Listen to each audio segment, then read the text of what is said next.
Do you want to know the 10 most important things you need to know before getting a breast augmentation? Today I'm going to be talking about breast augmentation and the problems that I see as a plastic surgeon so that anybody listening to this video can understand what they want to try to avoid.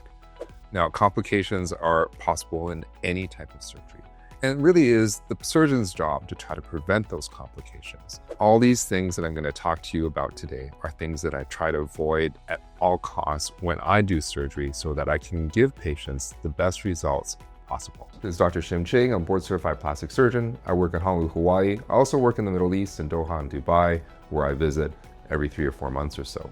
I have one of the busiest practices in the United States. I've trained all over the world, including Canada, the US, Europe, Asia, and South America. Every year, I perform several hundred breast augmentation surgeries.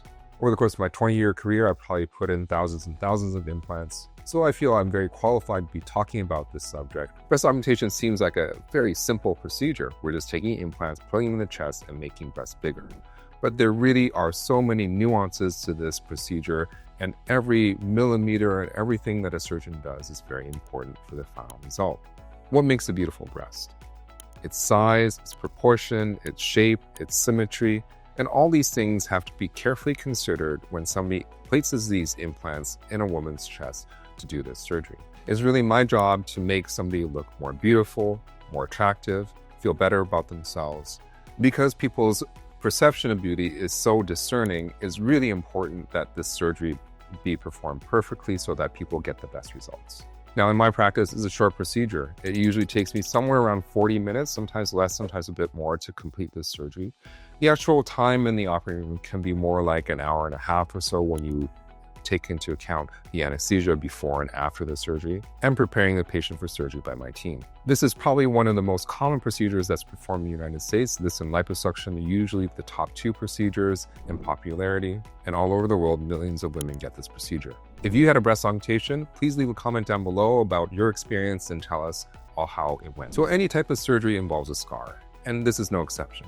A scar has to be placed, an incision has to be placed on the body so that we can put the implant inside the chest.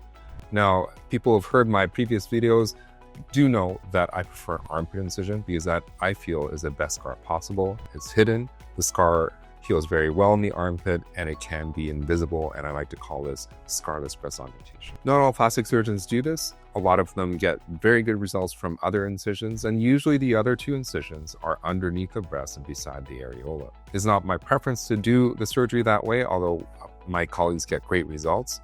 And if your surgeon is comfortable with that method of placing the implant, that really is going to be the best way to go. However, I still feel it's important for a patient to ask the surgeon what kind of scar they should expect and how long the scar should be, where the scar is going to be placed, and so on. I can tell you that sometimes I see a lot of problems from scars that are just way too long underneath the breast. For some reason, some surgeons create a very long scar to place a small implant. I just feel that's not necessary. As a plastic surgeon, I always try to minimize and hide scars. So even if the scar is underneath the breast, we want to place it in an area that's going to be hidden and make it as small and as short as possible. Placing a large, obvious scar on a patient for beauty's sake, I feel is beside the point and shouldn't be done. Usually, most breast implant surgery can be performed with an incision that's 5 centimeters or less, whether it's in the armpit or underneath the breast. The scar beside the areola can heal really well. It can be an almost invisible scar as well. But usually, there's some visibility of the scar, and that's in the middle of the breast, and that's why I don't like that incision. Also, a lot of women that I treat have very small areolas, so it's not possible to use that incision. But because nobody wants obvious scarring, it's important to ask your surgeon how long the scar is going to be, where is it going to be. All these questions are important so you have an idea of what the scar is going to look like after surgery. I have a lot of patients who unfortunately regret their scars after breast augmentation. They feel that they have a very obvious scar after this procedure, and unfortunately you just can't get rid of it after the scar has been placed on the breast. That's why it's important for all patients to ask the surgeon where their scar is going to be. As everybody who's watched my videos know, I prefer an armpit incision because I feel it's the best scar. Now, the second problem is size. Implants can be either too big or too small for a patient. Unfortunately, I see a lot of regret, and this causes a lot of anxiety with my patients in terms of what size they should get. Everybody wants to be the size that they want to be, but only the patient knows. Unfortunately, I see a lot of patients who went to another surgeon and the surgeon told them what size they should get. I find that's wrong because only a patient really knows how big they want to be. I never tell a patient they should get a certain size unless they're really asking my opinion. Usually I get an idea of cup size, and then from there we can estimate what implant size they like. Then we get the patient to try on the implant inside a bra, and then we use some sort of computer simulation to simulate that size on a screen.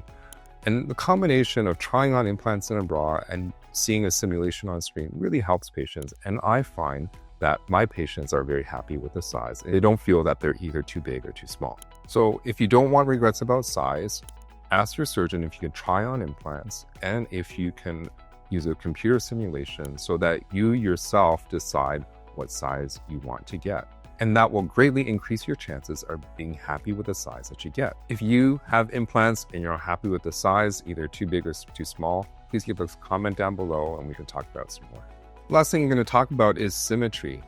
There are two breasts, fortunately or unfortunately for me. Sometimes I kind of wish there was just one because then I wouldn't have to deal with symmetry, which is a very difficult thing to deal with in plastic surgery. Nobody's bodies are perfectly symmetrical, but the expectation from surgery is often that the result is going to be more symmetrical than we started with. I do tell patients that they are always going to be slightly different. They will never be exactly the same. But a higher degree of asymmetry is always going to be intolerable for most patients. So the surgery really needs to be done perfectly and planned properly so that the highest degree of symmetry can be obtained from a breast augmentation. Now, there are different ways to do this. We can put in different implants, so one side bigger than the other, which is extremely common for me to do in surgery. We can place the implants slightly differently to account for difference in position of the breasts. Sometimes I'll even use different profiles of implants, meaning one implant might be wider, one implant might be narrower, so that we again balance out another type of asymmetry, not just a size difference, but shape difference. Sometimes I'll even reshape the breast from the inside to account for differences in shape between the two sides. And that, I believe, is the most difficult part of breast augmentation surgery. Doing things to the breast to achieve better symmetry than you had before. So if you do have asymmetry, ask your surgeon about it. Ask him or her how they're going to deal with that difference between the left and the right side so that you get the most even result. And it's really important to trust your surgeon. You've chosen your surgeon, you should trust them to make the best decisions in surgery. And I've had patients tell me, I know my body, I want the same implant on both sides. And I actually had to end up changing them because they did not look symmetrical.